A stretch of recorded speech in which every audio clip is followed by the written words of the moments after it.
இலங்கை தீவு.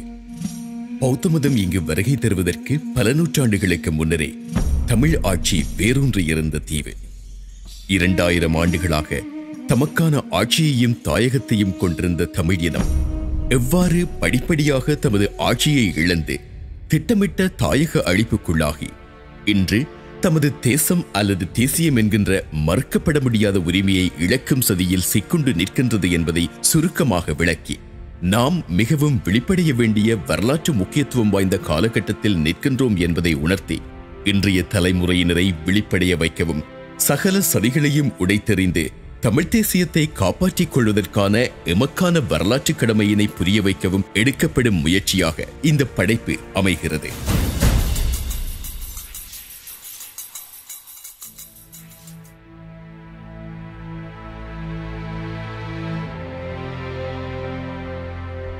தேசம் அல்லது தேசியம் என்றால் என்ன? ஒரு மக்கள் கூட்டம் தமக்கென்று ஒரு தனியான மொழி, கலாசாரம், பொருளாதாரம் இவற்றுடன் ஒரு தனி நிலப்பரப்பையும் கொண்டிருக்குமாயின் அது தேசம் அல்லது தேசியம் என்று அழைக்கப்படும் என்று ஐநா சாசனத்தில் வரையறுக்கப்பட்டுள்ளது. இந்த வரையறை பல நூற்றாண்டுகளுக்கு முன்பே மன்னராட்சி காலங்களிலும் தேசங்களாக அடையாளம் காணப்பட்டிருப்பதை அவதானிக்க முடியும். இதன் சுருக்கம் என்னவெனில், தேசம் அல்லது தேசியம் என்று வரையறுக்கப்படும் மக்கள் கூட்டம் தம்மைத்தாமே ஆழ்கின்றவர்கள் அல்லது அவ்வாறு ஆழ்வதற்கான உரிமை உடையவர்கள் என்று கூறலாம். ஓர் இனத்தின் வரலாறும் தேசியமும் உயிரும் ஆன்மாவும் போன்றன. ஒன்றை விட்டு இன்னொன்றை பிரித்து பார்க்க இயலாது. ஈழத்தமிழர்களும் தம் வரலாற்றையும் தேசியத்தையும் பிரித்து பார்க்க முடியாது. நம் வரலாற்று இருப்பின் வெற்றி தேசியத்தின் அசையாத தூணாக நிலை கொள்கிறது. அப்படி பார்த்தால் நம் தேசியத்தின் வயதென்ன? 2000 வருடங்கள் என்கின்றனர் தொல்லியலாளர்கள். வட இலங்கையில் தமிழர்கள் அல்லது தமிழ் பண்பாட்டை பின்பற்றிய மனிதகுலம் இன்றைக்கு 2000 வருடங்களுக்கு முன்பிருந்தே வாழ்ந்திருந்ததாக தொல்லியல் ஆதாரங்கள் உறுதிப்படுத்துகின்றன. பேராசிரியர் இந்திரபாலா, கலாநிதி ரகுபதி, பேராசிரியர் புஷ்பரட்னம், பேராசிரியர் கிருஷ்ணராஜா போன்ற தொல்லியலாளர்களும் வரலாற்றியலாளர்களும் இந்த கருத்தினை மெய்ப்பிக்கும் பல்வேறு ஆய்வு முடிவுகளை வெளியிட்டிருக்கிறார்கள். உதாரணமாக, பேராசிரியர் இந்திரபாலா யாழ்ப்பாணத்தின் ஆனைக்கோட்டையில் மேற்கொண்ட தொல்லியல் ஆய்வொன்றில் மனித எலும்புக்கூடு ஒன்றை கண்டுபிடித்தார். இந்த எலும்புக்கூடு கிறிஸ்துவுக்கு முன் 700ஆம் ஆண்டுகளுக்கு உரியது என்று காலக்கணிப்பு செய்யப்பட்டுள்ளது. இவ்வாறு யாழ்ப்பாணத்தில் மீட்கப்பட்ட கிறிஸ்துவுக்கு முன் 700ஆம் ஆண்டுக்குரிய மனித எலும்புக்கூடு தமிழர்களுடையதுதான் என்பதை எப்படி உரிமை கோருவது? தமிழர்களுடையதுதான் அந்த எலும்புக்கூடு என்பதற்கு ஆதாரம் உண்டு. பேராசிரியர் இந்திரபாலா கண்டுபிடித்த அந்த எலும்புக்கூட்டுக்கு அருகில் இருந்த மட்பாண்ட துண்டு ஒன்றில் சில எழுத்துக்கள் காணப்பட்டன. அவை தமிழ் எழுத்துக்களின் ஆரம்ப வடிவமான ஆதி பிராமியினால் எழுதப்பட்டவை. அவற்றை எடுத்து வாசிப்புக்குட்படுத்திய பண்டைய வரிவடி வாசிப்பாளர்கள் அதில் எழுதப்பட்டிருப்பதே கோ, வே, த என்று கண்டுபிடித்தனர். கோ என்று தூய தமிழில் மன்னனை குறிப்பிடுவார்கள். வே என்பதும் அதற்கு சமனான வேந்தை என்பதை குறிக்கும் என்று ஆய்வாளர்கள் குறிப்பிடுகின்றனர். எனவே கிமு 700ஆம் ஆண்டுகளளவில் குறுநில அரசமைப்பை பெற்ற நிலை இருப்பினை தமிழர்கள் யாழ்ப்பாணத்தில் பெற்றுவிட்டார்கள். அந்த பண்பாட்டின் தொடர்ச்சியே கந்தரோடை, மாதகள் என்று பரவியமைக்கு ஆதாரங்களும் உண்டு. இதுவரை தொல்லியல் மானுடவியல் ஆய்வுகளின்படி கிமு 700ஆம் ஆண்டுகளில்தான் தமிழர்களின் தொன்மை எல்லையற்ற நிற்கிறது. அதற்கடுத்த காலங்களில் வட இலங்கையை தமிழகத்தின் தென்முனையில் இருந்து வந்த பௌத்தம் தழுவிச் செல்ல முயற்சித்தது. ஆனால் இறுக்கமான சைவ பண்பாட்டை தமிழர்கள் பேணியதாலும் பௌத்தம் நிலை கொள்வதற்கேற்ற சூழல் தீவின் வடகிழக்கு பகுதியில் இல்லாததாலும் இங்கு அதனால் நிலை கொள்ள முடியவில்லை. இதனாலேயே பௌத்தம் தெற்கில் நிலை கொள்ள வேண்டிய சூழல் ஏற்பட்டது. பௌத்த மத வருகையும் அதன் நிலைத்திருப்பும் தனித்தமிழ் தேசமாக விளங்கிய இலங்கை தீவை இருவேறு தனித்துவமான பண்பாடு, பொருளாதாரம், மொழி ஆகியவற்றை கொண்ட 2 மக்கள் கூட்டங்களின் தேசங்களாக பிரிவடைய வைத்தது. காலப்போக்கில் இலங்கை தீவின் வடக்கு கிழக்கில் தனித்தமிழ் ராச்சியங்கள் தனித்துவமான பண்பாட்டு, பொருளாதார அம்சங்களுடன் மிகுந்த செல்வச் செழிப்புடன் விளங்கின. அதேவேளை சிங்கள ராச்சியங்கள் தீவின் தென்பகுதியில் நிலைத்து நின்றன. 15ஆம் நூற்றாண்டில் இலங்கை தீவினுள் வணிக நோக்கத்தில் போர்த்துகேயர் காலடி வைத்தனர். 16ஆம் நூற்றாண்டில் அதே நோக்கத்திற்காக இந்த தீவில் காலடி வைத்த ஒல்லாந்தர்கள் தீவில் இருந்து போர்த்துகேயரை விரட்டியதோடு தீவினை தமது கட்டுப்பாட்டின் கீழ் கொண்டு வந்தனர். இந்த 2 ஆக்கிரமிப்பாளர்களும் தீவின் தனித்துவமான பண்பாட்டு பொருளாதார அடையாளங்களுடன் வடக்கு கிழக்கில் இருந்த தனித்தமிழ் ராச்சியங்களையும் தனியாகவே நிர்வகித்து வந்தனர். அதேபோல தீவின் தென்பகுதியில் இருந்த சிங்கள பௌத்த ராச்சியங்களையும் தனித்தனி ராச்சியங்களாகவே நிர்வாகம் செய்து வந்தனர். இந்த நிலையில் 17ஆம் நூற்றாண்டில் இந்த தீவில் காலடி வைத்த ஆங்கிலேயர்கள் கடைசி தமிழ் மன்னன் பண்டாரவன்னியனையும் தோற்கடித்து தமிழ் ராச்சியத்தினை கைப்பற்றி தமது கட்டுப்பாட்டின் கீழ் கொண்டு வந்தனர். அதன் மூலம் தமிழ் தேசம் தமது இறமையை ஆங்கிலேயர்களிடம் இழந்தது. அதேபோல சிங்கள ராச்சியத்தினையும் கைப்பற்றி 1833 வரை 2 நாடுகள் போன்றே அவர்கள் நிர்வகித்து வந்தனர். எனினும் தமது நிர்வாக வசதி கருதியும் நீண்டகால பூகோள ஆதிக்க நலன்களை கருத்தில் கொண்டும் தனித்துவமான அரசியல் ரீதியாகவும் பண்பாட்டு ரீதியாகவும் வளர்ந்திருந்த தமிழ் ராச்சியத்தினையும் சிங்கள ராச்சியத்தினையும் பிரித்தானியர்கள் ஒரே நிர்வாகத்தின் கீழ் கொண்டு வந்தனர். 1931ஆம் ஆண்டு டொனமூர் அரசியல் யாப்பின் கீழும் தமிழ் மக்கள் ஒரு தேசமாக அங்கீகரிக்கப்பட்டு அதிகார கட்டமைப்புக்குள் இணைவதற்கான பொறிமுறை உருவாக்கப்படவில்லை. அதன் மூலம் எண்ணிக்கையில் சிறிய இனமாக இருந்த தமிழ் மக்கள் எண்ணிக்கையில் பெரும்பான்மையாக இருந்த சிங்களவர்களின் கீழ் என்றென்றும் அடிமையாக இருப்பதற்கான அடித்தளங்கள் இடப்பட்டன. 1948ஆம் ஆண்டு இலங்கை தீவை விட்டு ஆங்கிலேயர்கள் வெளியேறிய போது தமிழர்களின் ஆட்சி அதிகாரத்தினை, அதாவது இறைமையினை அவர்களிடம் கையளிக்காமல் சிங்களவர்களிடம் கையளித்துச் சென்றனர். 1505இல் போர்த்துகேயரிடமும் 1658இல் ஒல்லாந்தர்களிடமும் 1796இல் ஆங்கிலேயர்களிடமும் தனது இறைமையை இழந்த தமிழ் ராச்சியம் 1948இல் தனது இறைமையை சிங்களவர்களிடம் பறிகொடுத்தது. 1947ஆம் ஆண்டு சோல்பெரி யாப்பு உருவாக்கப்பட்ட போதும் அதில் தமிழர்கள் ஒரு சிறுபான்மையினராகவே கொள்ளப்பட்டனர். தமிழ் மக்களின் நலன்களை பேணுவதற்காக சிறுபான்மையோர் காப்பீடுகள் என்ற பெயரில் 29வது பிரிவு உட்பட சில இடைச்செருகல்கள் யாப்பில் சேர்க்கப்பட்டன. தமிழர்களையும் ஆளும் அதிகாரத்தினை ஆங்கிலேயர்களிடமிருந்து தானமாக பெற்றுக்கொண்ட சிங்கள தலைமைகள் ஆட்சி அதிகாரத்தை பயன்படுத்தி தீவின் அரச கட்டமைப்பை சிங்களமயமாக்கியதோடு தமிழ் தேசத்தின் தாங்குதூண்களான தொடர்ச்சியான நிலப்பரப்பு, மொழி, பொருளாதாரம், கலாசாரம், மக்கள் கூட்டம் என்பவற்றை அழிக்க தொடங்கியது. பிரித்தானியரிடமிருந்து சுதந்திரம் பெற்றதன் மூலம் உருவான நாடான இலங்கையின் தேசிய கொடியாக சிங்கக்கொடி பிரகடனப்படுத்தப்பட்டது. தமிழ் முஸ்லிம் மக்களை குறிப்பதற்கு சிறிய செம்மஞ்சள் பச்சை கோடுகள் இடப்பட்டன. அந்த கோடுகள் கூட இலங்கையின் இறைமையை குறிக்கும் வாழேந்திய சிங்கத்துக்கு வெளியேதான் இடப்பட்டன. வாழேந்திய சிங்கம் தமிழ் முஸ்லிம் மக்களை அச்சுறுத்துவது போல இது இருந்தது. இன்னும் ஒரு பக்கத்தில் தமிழ் மக்களின் கூட்டிருப்பை பறிக்கக்கூடிய சிங்கள குடியேற்றங்கள் தமிழர் தாயகத்தில் மேற்கொள்ளப்பட்டன. முதலாவது சிங்கள குடியேற்றம் அம்பாறை மாவட்டத்தின் கல்லோயா திட்டம் என்ற பெயரில் மேற்கொள்ளப்பட்டது. தொடர்ந்து வந்த குடியேற்றங்களில் பெரும்பாலானவை திருகோணமலை மாவட்டத்திலேயே உருவாக்கப்பட்டன. அல்லை திட்டம், கந்தளாய் திட்டம், மொரவேவா திட்டம், பதவியா திட்டம் என்பன இவற்றுள் முக்கியமானவையாகும். திட்டமிட்ட விவசாய குடியேற்றங்களுக்கு அப்பால் சட்டவிரோத விவசாய குடியேற்றங்கள், வியாபார குடியேற்றங்கள், மீனவர் குடியேற்றங்கள், முப்படை பண்ணைகளுக்கான குடியேற்றங்கள், புனித பிரதேசத்திற்கான குடியேற்றங்கள், கைத்தொழில் குடியேற்றங்கள் என்ற பெயர்களிலும் தமிழர் தாயகத்தின் நிலங்கள் பறிக்கப்பட்டன. வடக்கில் வவுனியா மாவட்டத்தில் பாவற்குளம் குடியேற்ற திட்டம், முல்லைத்தீவு மாவட்டத்தில் வெளியூயா குடியேற்ற திட்டம், மன்னார் மாவட்டத்தில் கொண்டச்சி, மடுரோட் குடியேற்ற திட்டங்கள் முக்கியமானவை. 1956ஆம் ஆண்டு தனிச்சிங்கள சட்டம் கொண்டுவரப்பட்டது. தமிழ் மக்களின் மொழி அடையாளம் அதனூடாக சிதைக்கப்பட்டது. தமிழ் மக்களின் அடிப்படை பொருளாதார வளங்கள் நிலமும் கடலும் தான். இவை இரண்டுமே ஆக்கிரமிக்கப்பட்டன. இவற்றையொட்டிய கலாசார வாழ்வும் பறிக்கப்பட்டது. 1972ஆம் ஆண்டு அறிமுகப்படுத்தப்பட்ட முதலாவது குடியரசு யாப்பு தமிழர்களின் தலையில் கடைசி ஆணியையும் அடித்தது. அரசு அதிகார கட்டமைப்பு சிங்கள பௌத்தம் என்ற சித்தாந்தத்திற்கு உள்ளாக்கப்பட்டதோடு அவற்றுக்கு அரசியல் யாப்பு அந்தஸ்தும் கொடுக்கப்பட்டது. யாப்பு ரீதியாகவே சிங்கள மொழி அரச கரும மொழியானதோடு பௌத்த மதம் முதன்மை மதமாக்கப்பட்டது. பௌத்தத்தை பேணி பாதுகாப்பது அரசின் கடமை என்றும் கூறப்பட்டது. சோல்பெரி யாப்பில் பெயரளவில் இருந்த சிறுபான்மையோர் காப்பீடுகளும் இப்போது அகற்றப்பட்டன. 1978ஆம் ஆண்டு இரண்டாவது குடியரசு அரசியல் யாப்பு எழுச்சியடைந்து வரும் தமிழர்களது தேசம் என்ற அங்கீகாரத்திற்கான கோரிக்கையை அடக்குவதற்காகவே கொண்டுவரப்பட்டது எனலாம்.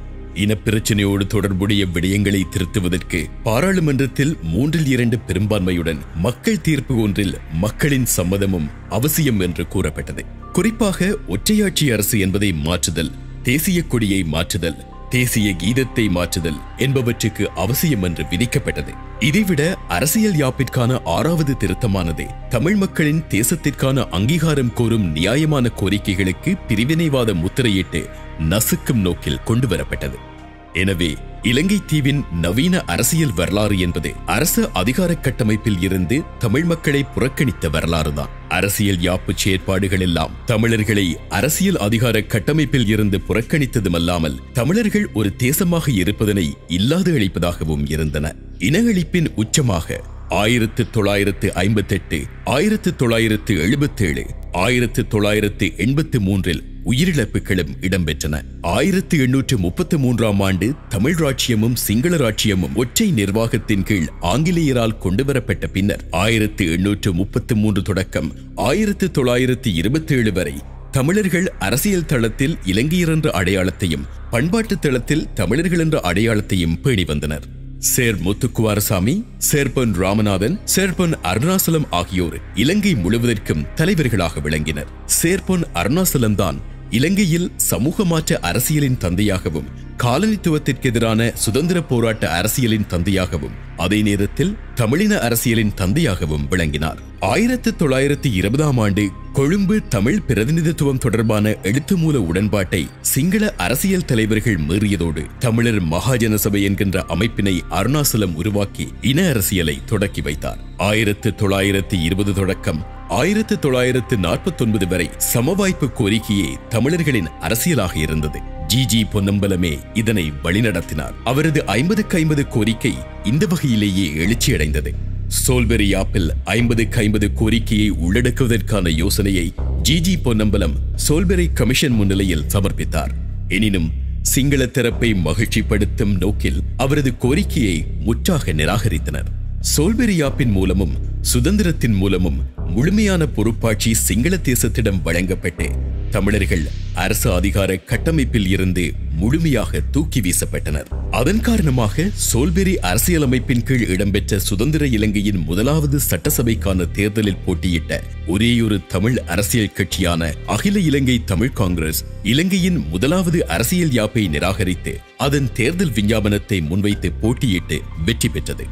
அதன் மூலம் சுதந்திர இலங்கையின் முதலாவது அரசியல் யாப்பு தமிழர்களால் நிராகரிக்கப்பட்டது.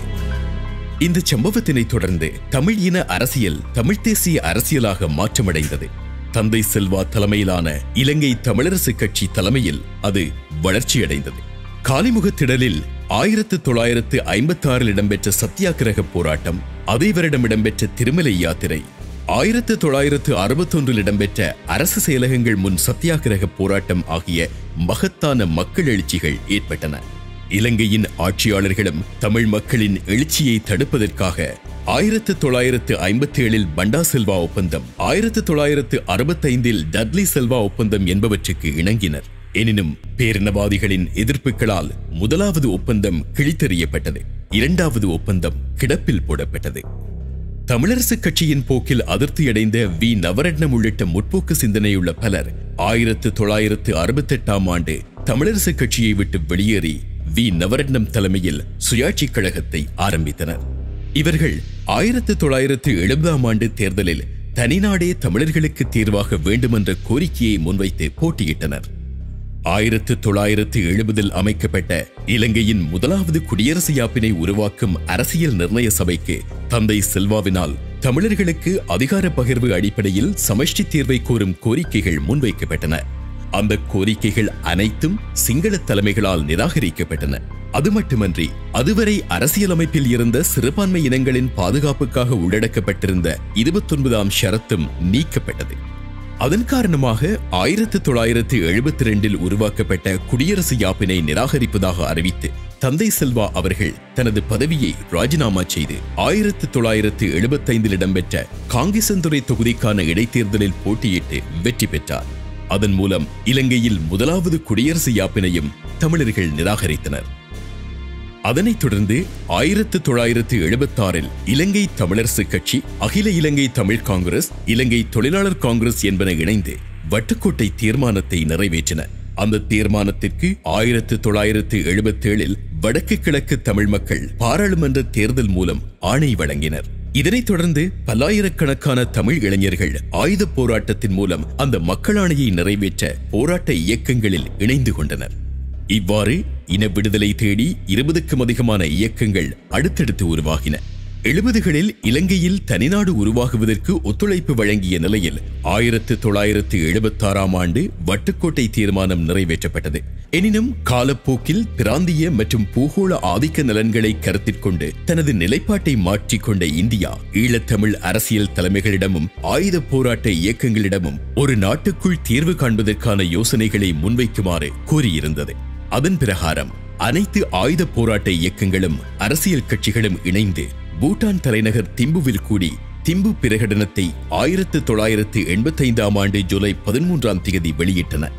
அந்த தீர்மானமானது வடக்கு கிழக்கு தமிழர்களது தாயகம், தமிழர்கள் ஒரு தேசிய இனம், தமிழர்களுக்கு சுயநிர்ணய உரிமை உண்டு, அதன் அடிப்படையில் தமிழர்கள் தனித்துவமான இறமை கொண்ட தேசம் என்ற அங்கீகாரத்தை கோருவதாக அமைந்தது.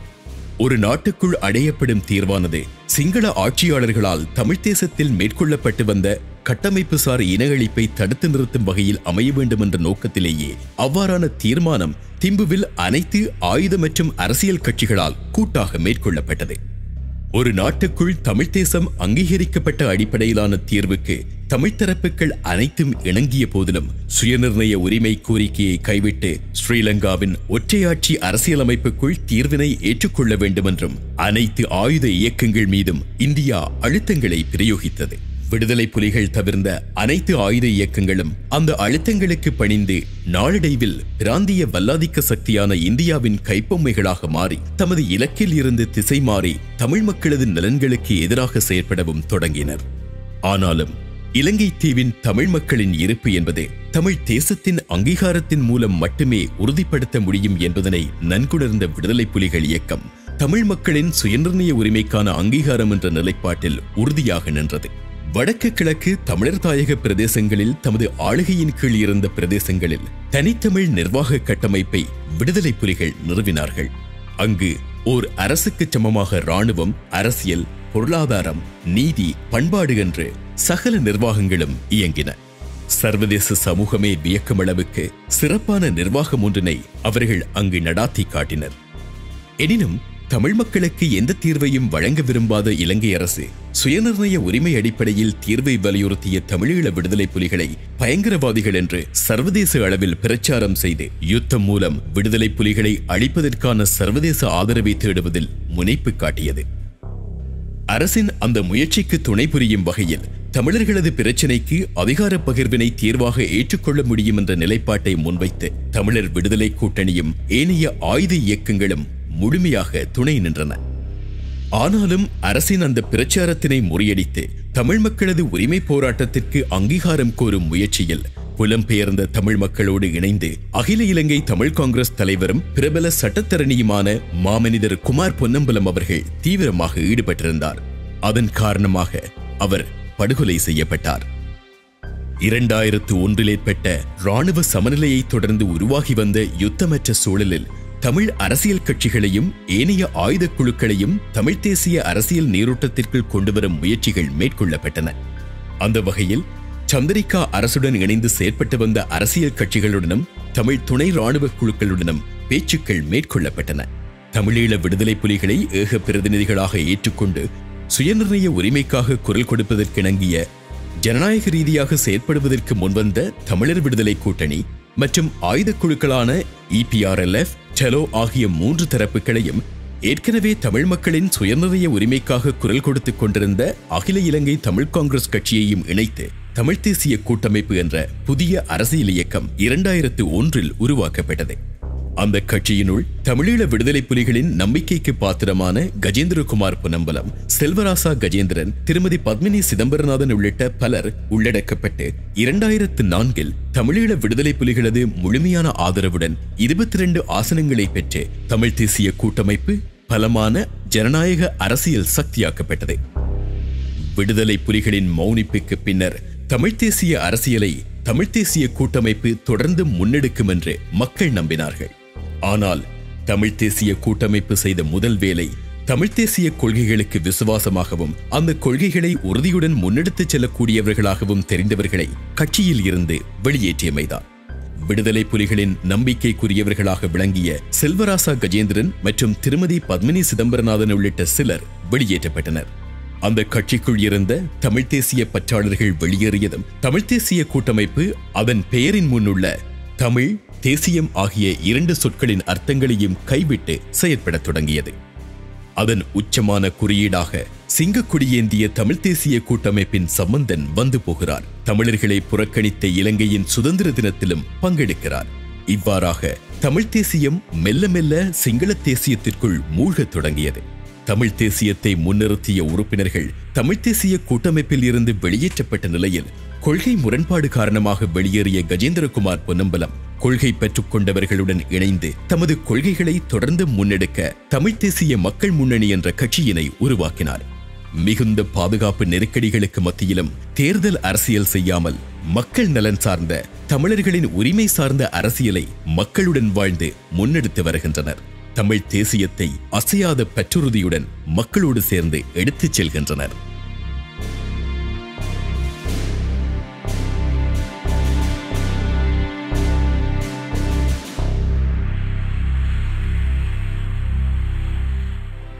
தமிழ் தேசிய மக்கள் முன்னணியின் இதுவரையான பயணம் எப்படி இருந்தது? இனி அவர்களது அரசியல் நகர்வுகள் எப்படி இருக்கப் போகின்றன? இந்த கேள்விகளுக்கான பதிலை அந்த கட்சியின் தலைவர் கஜேந்திரகுமார் பொன்னம்பலம் அவர்களிடமே கேட்கலாம்.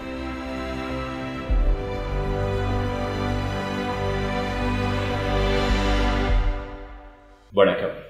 தமிழ் தேசிய மக்கள் முன்னணியின் தலைவர் திரு கஜேந்திரகுமார் பொன்னம்பலம் அவர்களை இந்த நேர்காணலில் நாங்கள் சந்திக்கிறோம்.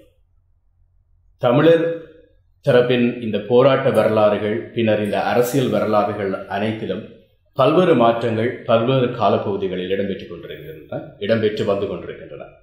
அந்த அடிப்படையில் அரசியலில் ஒரு மிகப்பெரிய மாற்றமாக தமிழ் தேசிய கூட்டமைப்பு உருவாக்கப்பட்டதும், அதன் பின்னர் தமிழ் தேசிய கூட்டமைப்பு மீதான பல்வேறு விமர்சனங்கள், அதிருப்திகள் காரணமாக அதில் ஏற்பட்ட பிளவுகள் அல்லது பிரிவுகளும் காணப்படுகின்றன.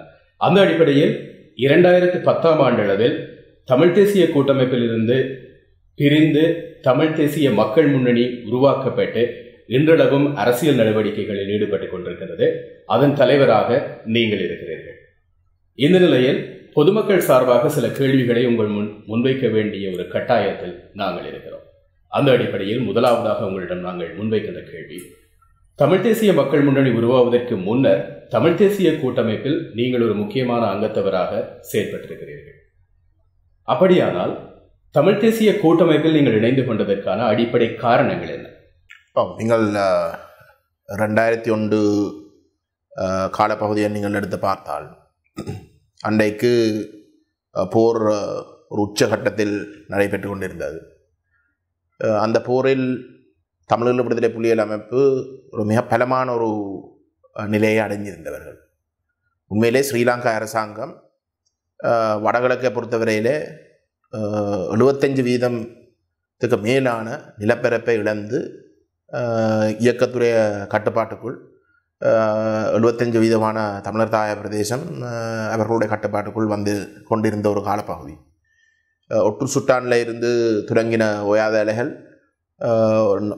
அரசாங்கம் 4 வருஷங்கள் அந்த நிலங்களை பிடிக்கிறதுக்கு எடுத்த முயற்சி புலிகளால் வந்து 4 நாட்களில் மீளப்பெறக்கூடிய நிலைமை இருந்தது. இப்போ ஒரு சர்வதேச சமூகமும் ஸ்ரீலங்கா அரசாங்கத்துக்கு கூடுதலான நிதியுதவி வழங்கி கொண்டிருந்த அந்த போரை நடத்துவதற்கு அவர்களாலும் வந்து தொடர்ந்தும் இந்த போரை நடத்துவதற்கு அனுமதிக்க முடியாத ஒரு இடத்துக்கு தள்ளப்பட்டார்கள். ஏனென்றால் கொடுக்குற ஆயுதம் எல்லாத்தையும் வந்து இராணுவம் தமிழீழ விடுதலை புலிகள் அமைப்புக்கு சமரில் தோல்வி அடைய முழுக்க அந்த ஆயுதங்கள் எல்லாம் புலிகளோட பக்கத்துக்கு போய் கொண்டிருந்தது. அப்போ அந்த நிலையிலே சர்வதேச சமூகம் வந்து இந்த போரை நிப்பாட்டோனும், இல்லாட்டி ஸ்ரீலங்கா அரசாங்கம் தொடர்ந்தும் பலவீனம் அடைஞ்சு கொண்டு போகும். இந்த ஸ்டேட் ஸ்ரீலங்கா அரசு என்ற அந்த கட்டமைப்பு உடைக்கப்படும் என்ற ஒரு அபாயம் இருந்த ஒரு நிலையிலே இந்த அரசாங்கத்துக்கு முழு பக்கபலமாக இருந்த நாடுகள் அழுத்தங்கள் கொடுத்து நீங்கள் புலிகளோட ஒரு பேச்சுவார்த்தைக்கு போயே ஆகணும் என்ற ஒரு நிலைமை உருவாகின. அன்றைக்கு உண்மையிலே அரசாங்கத்த பக்கத்தில் இருந்த தமிழ் அரசியல் கட்சிகளாக இருக்கலாம், முன்னிலை ஆயுத அமைப்புகளாக இருக்கலாம், போராட்டத்தை ஏதோ ஒரு வகையில் வந்து காட்டி கொடுத்து கொண்டு இருந்த தரப்புகள் கூட புரிஞ்சு கொண்டார்கள் வந்து இந்த முறை தாங்கள் தமிழீழ விடுதலை புலிகள் அமைப்போடு ஏதோ ஒரு வகையில் ஒரு சமரசத்துக்கு வராமல் இருந்தால் தாங்கள் அரசியலில் மெயின் ஸ்ட்ரீம் அரசியலிருந்து உரங்கட்டப்படக்கூடிய ஒரு இருந்த ஒரு நிலையில தான் பொதுவாக வந்து தமிழ் கட்சிகளுக்கு இடையிலே ஒரு பேச்சுவார்த்தைகள் ஆரம்பிக்கப்பட்டன. அந்த பேச்சுவார்த்தைகளில் பின்புலத்தில் வந்து மாமனிதர் சிவராம், தராக்கி சிவராம் போன்றவர்களும் பெரிய அளவில் கலந்து கொண்டிருந்தார்கள். அவர்களுடைய நோக்கம் கூடுதலாக வந்து தமிழ் தேசிய அரசியலை பலப்படுத்தணும், தமிழ் தேசம் என்ற விடயத்தை மையப்படுத்தின ஒரு அரசியலை பலப்படுத்தணும், ஜனநாயக ரீதியாக இந்த போராட்டத்துக்கு ஒரு வடிசேர்க்கிற வகையில் வந்து எங்களுடைய பணிகளும் அமைய வேணும் என்றதுதான் மாமனிதர் சிவராமுடைய கருத்தாகவும் இருந்தார். இயக்கமும் அதுக்கு ஒரு ஆதரவு கொடுத்திருந்த மறைமுகமாக. அப்படிப்பட்ட ஒரு சூழலில் தான் பேச்சுவார்த்தைகள் இந்த கட்சிகளுக்கு இடையில் நடைபெற்று கொண்டிருக்க நாங்கள் கொள்கை அளவில் வந்து எங்களை பொறுத்தவரையில் நான் அகில இலங்கை தமிழ் காங்கிரஸுடைய பொதுச் செயலாளர். அன்றைக்கு நான் பொதுச் செயலாளர் அல்ல, நான் ஒரு கட்சி உறுப்பினர், செயற்குழுவில் இருந்தேன். அப்போ எங்களோட கட்சியுடைய கொள்கை மாமனிதர் குமார் பொன்னம்பலம் அவர்களுடைய என் தந்தையாருடைய கொள்கையாக அமைந்திருந்தது. நாங்கள் வெளிப்படையாகவே வந்து தமிழீழ விடுதலை புலிகளை ஏகப்பிரதிநிதியாக ஏற்றுக்கொள்ளணும், புலிகளோடு மட்டும்தான் பேச்சுவார்த்தை நடக்கணும், தமிழ் தரப்பை பிரிச்சாடுறதுக்கு நாங்கள் அனுமதிக்கக்கூடாத ஒரு கோட்பாட்டின் அடிப்படையில் தான் நாங்கள் செயல்பட்டு கொண்டிருந்தார்கள். அப்போ புலிகள் பலமடைய, ஆயுத ரீதியாக பலமடைய, இந்த மற்ற அமைப்புகளும் தாங்கள் ஏதோ ஒரு வகையில் வந்து புலிக்கு பின்னால் போகணும், இல்லாட்டி தாங்கள் அரசியல் நீரோட்டத்திலிருந்து அகற்றப்படுவார்கள் என்ற ஒரு பயம் இருந்த ஒரு நிலையிலே எங்களுக்கு இடையில் ஒரு புரிந்துணர்வு ஏற்படுது. அப்போ அந்த பின்னணியில் தான் நாங்கள் தமிழ் தேசிய கூட்டமைப்புக்குள் சேருகின்றோம். அதுக்கு பிற்பாடு எல்லாருக்கும் தெரியும், இயக்கம் நேரடியாக வந்து அரசியலுக்குள் ஈடுபட தொடங்கிவிட்டார்கள். நாங்கள் புலிகளோடையும் சர்வதேச சமூகத்தோடையும் ஏன் ஸ்ரீலங்கா அரசோடையும் அணுகக்கூடிய ஒரு நிலைமை இருந்தது. பொதுவாக வந்து தமிழ் தரப்பு தமிழீழ விடுதலை புலிகளுடைய தலைமைக்கு பின்னாலே ஜனநாயக மிதவாத அரசியல் என்று சொல்லக்கூடிய தரப்புகளும் ஒன்றிணைந்து அந்த மிதவாதம், தீவிரவாதம், இல்லாட்டி மிதவாதம், ஆயுத போராட்டம் என்று பிரித்து பார்க்க முடியாத ஒரு நிலைமையை உருவாக்கி எங்களை பிரிச்சால விடக்கூடாது என்ற ஒரே ஒரு நோக்கத்துக்காக கொள்கையின் அடிப்படையில் நாங்கள் ஒன்றிணைகிறோம். அப்படி பார்க்கும்போது ஒரு தமிழ் மக்கள் சார்பான ஒரு போராட்டம் என்பது அடிப்படையில் 2 கூறுகளாக இருந்தது. ஒன்று ஆயுத போராட்டம், அடுத்தது அரசியல் ரீதியான போராட்டம். இந்த இரண்டுமே ஒன்றிணைந்த புள்ளியாகத்தான் தமிழீழ விடுதலை புலிகளுக்கு, தமிழீழ விடுதலை புலிகளோடு அவர்களுடைய ஆசீர்வாதத்தோடு உருவாக்கப்பட்ட அல்லது அவர்களுடைய முயற்சியில் உருவாக்கப்பட்ட தமிழ் தேசிய கூட்டமைப்பும் இருந்தது. ஆனால் இன்றைய காலத்தில் நீங்கள் பார்த்தீர்களாக இருந்தால் விடுதலை புலிகளுடைய ஆயுத போராட்டம் என்பது ஓய்ந்துவிட்டது. அப்படி இருக்கும்போது தமிழ் மக்களுக்காக இருக்கக்கூடிய ஒரே ஒரு பலமாக இந்த தமிழ் தேசிய கூட்டமைப்பை தானே மக்கள் பார்க்கிறார்கள். அப்படி இருக்கும்போது அந்த அமைப்பிலிருந்து நீங்கள் விலகுவதற்கான காரணம் என்ன? மிக முக்கியமான ஒரு கேள்வி. இன்றைக்கு நீங்கள் கூறினதை போல பொதுமக்களை பொறுத்தவரையில் இயக்கம் இந்த படத்தில் இல்லாத ஒரு நிலையில் இந்த இயக்கம் காட்டி தந்த தமிழ் தேசிய கூட்டமைப்பை தான் மக்கள் ஆதரிக்கிறதுக்கு விரும்புகிறார்கள், அவர்களை தான் நம்புகிறார்கள். சரிதானே? இப்போ கேள்வி என்னென்றால், இயக்கம் அந்த கட்டமைப்பை உருவாக்கினது இல்லாட்டி அந்த கட்டமைப்புக்கு ஆதரவு தந்தன்றதில் மாற்று கருத்து இல்லை. ஆனால் அது இயக்கம் இருக்கிற காலத்தில் இன்றைக்கு நாங்கள் உண்மையிலே வந்து அந்த தமிழ் தேசிய கூட்டமைப்பு தமிழீழ விடுதலை புலிகள் அமைப்பு இயங்கிக் கொண்டிருந்த ஒரு கால பகுதியில் வந்து அதே கொள்கையிலே தான் இன்றைக்கும் இருக்கிறார்களா என்ற ஒரு கேள்விக்கு நாங்கள் பதில் தேடியே ஆகணும். இப்போ இன்றைக்கு தமிழ் தேசிய கூட்டமைப்பு நீங்கள் கூறினது போல தமிழ் தேசிய கூட்டமைப்பு தமிழீழ விடுதலை புலிகள் அமைப்பால் ஆமோதிக்கப்பட்ட ஒரு அமைப்பு என்று நாங்கள் கூறுகின்றோம். ஆனால் தமிழ் தேசிய கூட்டமைப்புடைய தலைவர் அந்த தமிழீழ விடுதலை புலிகளை வந்து ஈவிரக்கம் இல்லாத பயங்கரவாத அமைப்பு என்று கூறியிருக்கின்றார். அப்போ எனக்கு அது விளங்கி இல்லை. இப்போ மக்கள் தெளிவடைய வேணும். தமிழீழ விடுதலை புலிகள் அமைப்பு இந்த போராட்டம் சிங்கக்கூடிய ஒரு நாளும் ஏற்றுக்கொள்ள இல்லை, ஸ்ரீலங்காவில் சுதந்திர தினத்தை ஒரு நாளும் ஏற்றுக்கொள்ள இல்லை. இந்த ஸ்ரீலங்கா அரசாங்கத்தோட இணைஞ்ச ஒரு பங்காளி தரப்பாக இயங்குறதுக்கு ஒரு நாளும் அனுமதிக்க இல்லை. ஆனால் இன்றைக்கு அவையெல்லாம் நடைபெற்று கொண்டு இருக்கின்றன. அப்போ நாங்கள் கொஞ்சம் அந்த புலிகள் உருவாக்கின கூட்டமைப்புன்றது ஒரு பக்கம் இருக்க, இன்றைக்கு புலி இல்லாத நிலையில் உண்மையிலே அந்த கூட்டமைப்பு அதே கொள்கையில் முன்னுக்கு போகுதோ என்ற கேள்வியை நாங்கள் கொஞ்சம் தேடி பார்க்கணும். நாங்கள் கனதூரம் தேட தேவையில்லை, மேலோட்டமாக இருக்கிற அந்த தோலை கொஞ்சம் சுரிஞ்சு பார்த்தால் உண்மையான நிலைமை எங்களுக்கு தெரிஞ்சிருக்கு.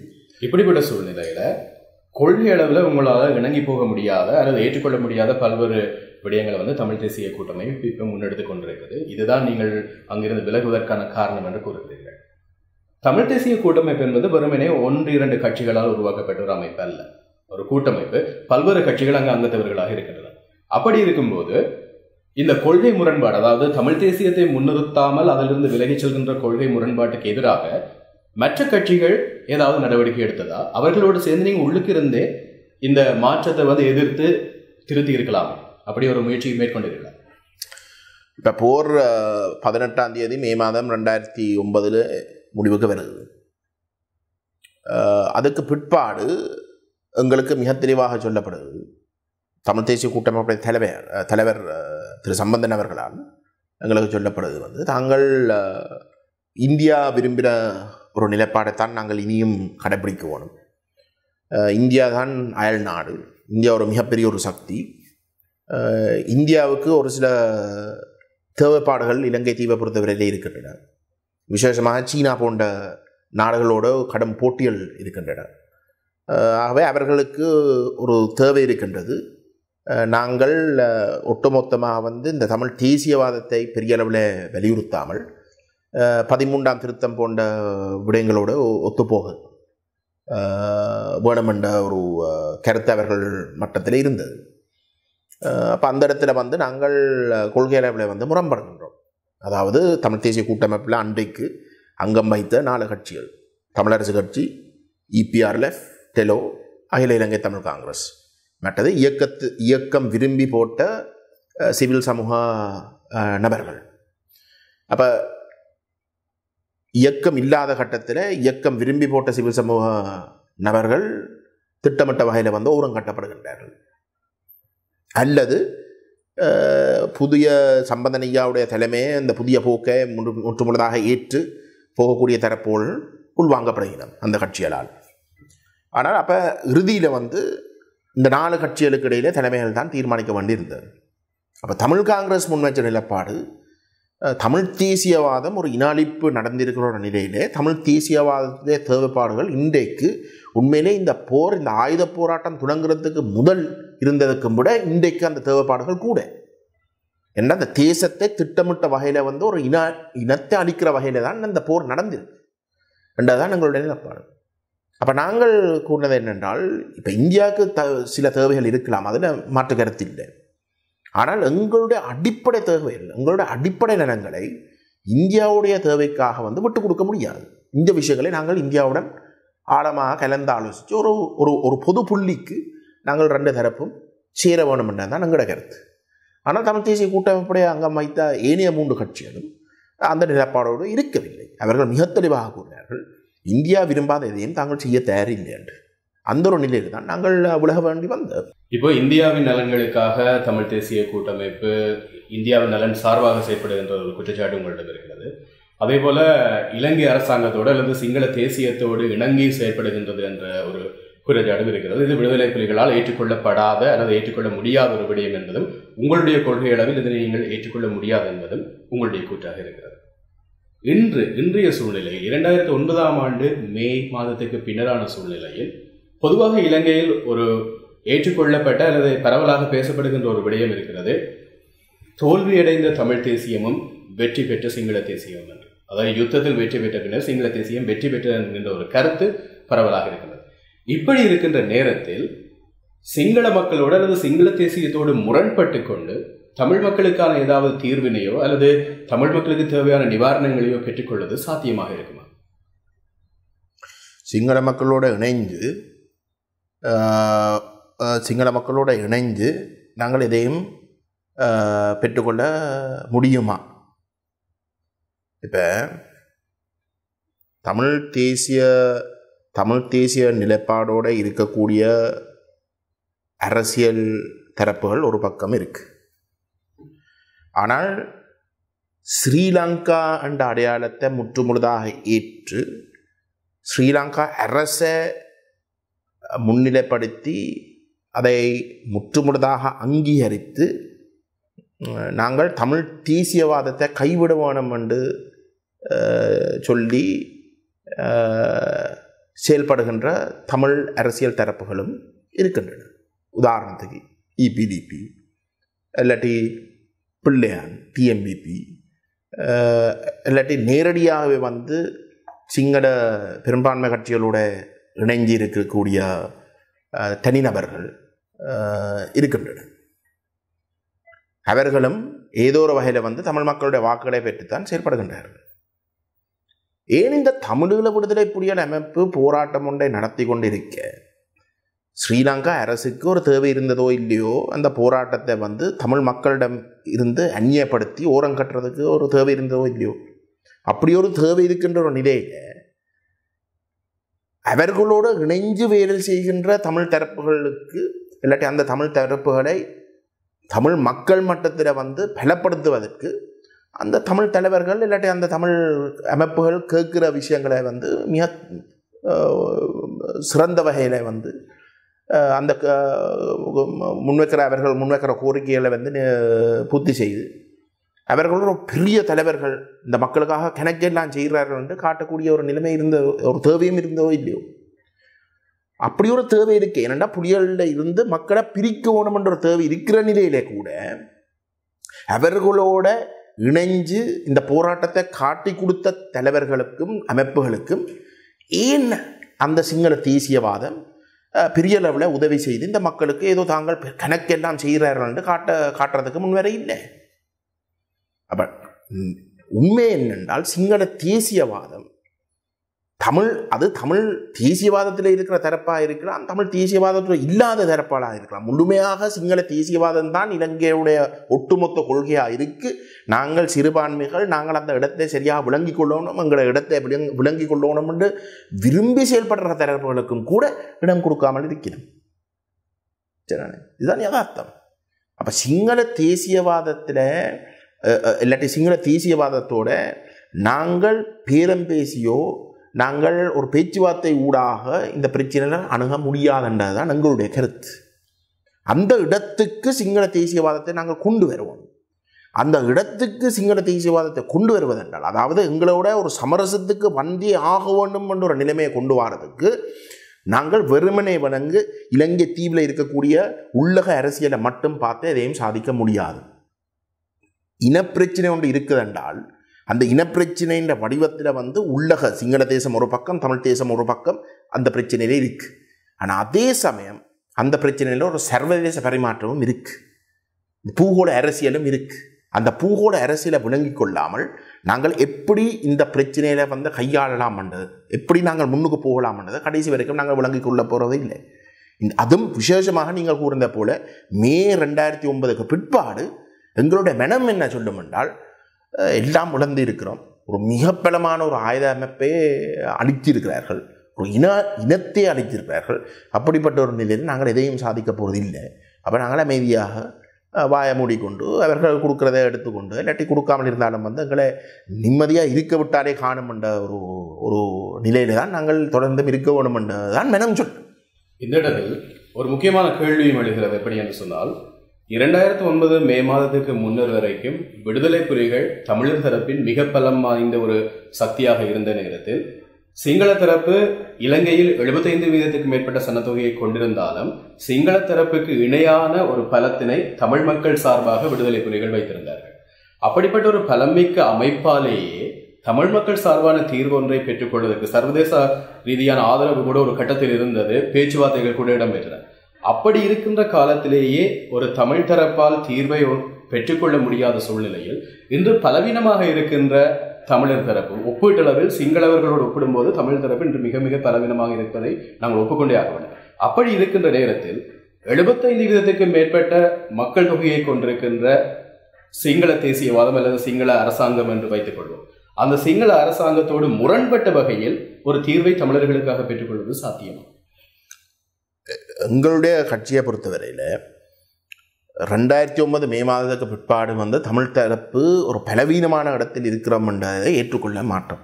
எங்களை பொறுத்தவரையில் வந்து அது நாங்கள் வெறுமனே இலங்கை தீவை மையப்படுத்தி மட்டும் நாங்கள் இந்த நிலைமையில பார்க்குறபடியால் தான் எங்களோட மனம் அப்படி சொல்ல பார்க்கும். நான் ஏற்கனவே சொன்னதை போல இலங்கை தீவை மையப்படுத்தின பூகோள அரசியலை நாங்கள் சரியாக விளங்கி கொண்டால் உண்மையிலே வந்து இதை நான் சும்மா ஒரு பேச்சுக்காக சொல்கிற விடயம் இல்லை. ஆனால் 2009 மே மாதத்துக்கு பின்னுக்கு வார காலப்பகுதி உண்மையிலே வந்து அரசியல் ரீதியாக நாங்கள் சரித்திரத்திலே இல்லாத அளவுக்கு கூட பலத்தை எங்களுக்கு கொடுக்கும். என்னடா தமிழ் அரசியல் என்றது இந்த பூகோள அரசியல் போட்டி, இந்த சீனா, இந்தியா, அமெரிக்கா என்ற வல்லரசுகளுக்கு இடையிலே இலங்கை தீவை மையப்படுத்தி நடக்கிற போட்டியில தமிழ் அரசியல் என்ற விடயம் ஒரு கருவியாக, ஒரு மிக முக்கியமான ஒரு கருவி, ஒரே ஒரு கருவியாக சிங்கள தேசியவாதத்தை வந்து கையாளுறதுக்கு இருக்கக்கூடிய ஒரே ஒரு கருவியாக மாறி இருக்கு. அப்ப இதை நாங்கள் சரியா விளங்கிக் கொள்வோம். இன்றைக்கு மஹிந்த ராஜபக்ச ஒரு சீனா சார்ந்த ஒரு நபர் என்றது எல்லாருக்கும் தெரிஞ்ச விடயம். அவருடைய ஆட்சி கால பகுதியில் வந்து சீனா நினைச்சு பார்க்க முடியாத அளவுக்கு இலங்கையில் வந்து கால் வச்சிருந்தது. தன்னுடைய ஆதிக்கத்தை வந்து வளர்த்து கொண்டு வந்தது. அது இந்தியாவுக்கு ஒரு தேசிய பாதுகாப்பு பிரச்சனை கொடுத்தது. அமெரிக்கா இன்றைக்கு உலகத்திலே முதலாவது வல்லரசு, சீனா உலகத்திலே 2வது வல்லரசு. சீனா இலங்கையில் வருகிறன்றது அமெரிக்காவுடைய அந்த முதலாம் இடத்தை ஒரு கேள்விக்குறியாக்குற ஒரு விடயமாக இருக்கும். ஏனென்றா சீனாவுடைய வளர்ச்சியை தக்க வைக்கக்கூடிய வகையில் வந்து இலங்கையுடைய இருப்பு, சீனாவுடைய இலங்கையில் இருக்கக்கூடிய இருப்பு அதை உறுதிப்படுத்து. அப்படிப்பட்ட ஒரு போட்டியில் இறுதியில் வந்து ராஜபக்ச விழுத்துறதுக்கு என்ன கருவியை பாவித்தது? இந்த நாடுகள் வந்து ராஜபக்ச அரசாங்கத்துக்கு அவர் அழுத்தம் கொடுக்கறதுக்கு என்னத்தை பாவித்தது? தமிழ் அரசியலை தான் பாவித்தது. தமிழருக்கு நடந்த இனாளிப்பை தான் பாவித்தது. யூஎன்ல வந்து தமிழ் பிரச்சனை தான் எடுத்து ராஜபக்ச அழுத்தம் கொடுத்துருக்கிறது முழு முயற்சியும் எடுத்தது. சொகம் மாநாட்டில் வந்து ராஜபக்ச அவமானப்படுத்துறதுக்கு தமிழ் மக்களுடைய அரசியல் தான் பாவித்தது. தேர்தலில் வந்து இந்த ராஜபக்ச, சீனா சார்ந்த ராஜபக்சவே ஏதோ ஒரு வகையில் வந்து அவரை வீட்டை அனுப்பணும் என்று நினைக்க தமிழ் மக்களுடைய வாக்குகள் தான் அந்த ஆட்சி மாற்றத்தை கொண்டு வருகின்றது. அப்போ எல்லா விடயத்திலும் தமிழ் மக்களுடைய அரசியலும் தமிழ் மக்களும் தான் தேவைப்படுகின்றது. சிங்கள தேசியவாதத்தை கையாளுறதுக்கு, இல்லாட்டி சிங்கள தேசியவாதம் மேலே ஆதிக்கம் செலுத்துறதுக்கு இருக்கக்கூடிய ஒரே ஒரு கருவியாக வந்து தமிழ் அரசியல் மட்டும்தான் இருக்கின்றது. ஆகவே அந்த முக்கியத்துவத்தை நாங்கள் சரியாக விளங்கி கொண்டால், இந்த பூகோள அரசியல் போட்டி வந்து எவ்வளவுக்கு ஒரு முக்கியமான போட்டியாக இருக்குது என்பதை நாங்கள் சரியாக விளங்கி கொண்டால், எங்களை பொறுத்தவரையில் வந்து நாங்கள் உண்மையிலே வந்து தமிழீழ விடுதலை புலிகள் மிக பலமான ஒரு ஆயுத நிலையில் இருந்தும் கூட இன்றைக்கு அதுக்கு அந்த ஆயுதம் இல்லாத ஒரு நிலையில் இந்த பூகோள அரசியல் போட்டி இருக்கிறதால நாங்கள் கூடுதலான ஒரு பலமான ஒரு நிலையில் தான் உண்மையிலே நாங்கள் இருக்கிறோம்.